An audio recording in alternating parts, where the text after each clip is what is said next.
Sometimes little alterations in plants might indicate a more serious issue. Research frequently associates Puccinia sorghi with this illness.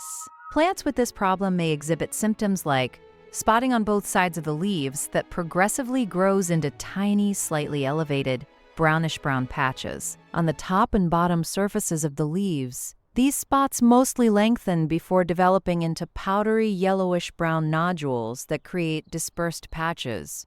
As the plant ages, the hue may turn dark. In contrast to other rust diseases, symptoms often do not show up on other plant parts, such as the cornea, stem, or leaves, but the stem often becomes brittle, mushy, and feeble. Compared to mature leaves, young leaf tissue is more vulnerable to fungal infection. Early-stage infected plants may exhibit drooping and yellowing leaves, which might result in a large yield loss if the higher leaves are impacted. This can be caused by a number of things, such as Puccinia sorghi is the fungus that causes the illness. The fungus releases spores in the spring after overwintering on different host plants, species of the genus Oxalis. Rain and wind may carry these spores across great distances. When they settle on leaves, the infection process starts. Rain and wind can also spread secondary infections from one plant to another.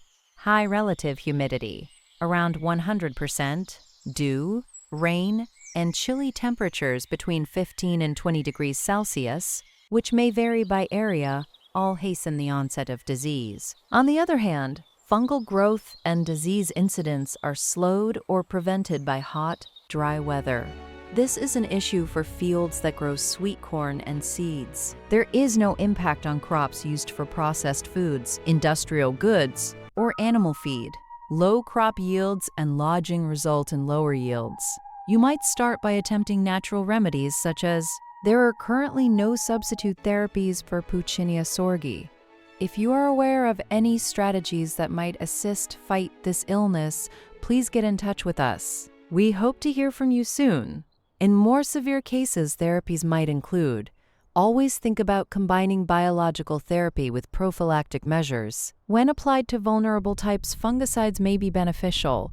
If the weather is expected to cause rust to spread quickly, apply foliar fungicides early in the season. There are several fungicides available to prevent rust. The illness can be managed using products that contain mancozeb, pyroclostrobin plus metconazole, pyroclostrobin plus fluxacaroxidad, isoxastrobin plus propiconazole, and trifloxystrobin plus propiconazole. Examples of treatments include spraying mancozeb at a rate of 2.5 grams per liter as soon as the spots show, then repeating the process every 10 days till blooming. To assist in shielding plants against this problem, plant disease-resistant cultivars that are readily accessible locally. To prevent the best circumstances for fungal infestation, plant early. Make use of early maturing, shorter season cultivars. In the event of overcast weather, keep a closer eye out for any indications of illness. Make careful to use staggered nitrogen fertilizer in addition to balanced fertilization. Alternate crops with plants that are less vulnerable. In general, keep in mind that lesions start off as mottled patches on the leaves and then grow into tiny, pale yellowish-brown patches found on the leaves' top and bottom surfaces. By the end of the season, the dark brown blotches turn black. For further information about plant care, subscribe to the channel.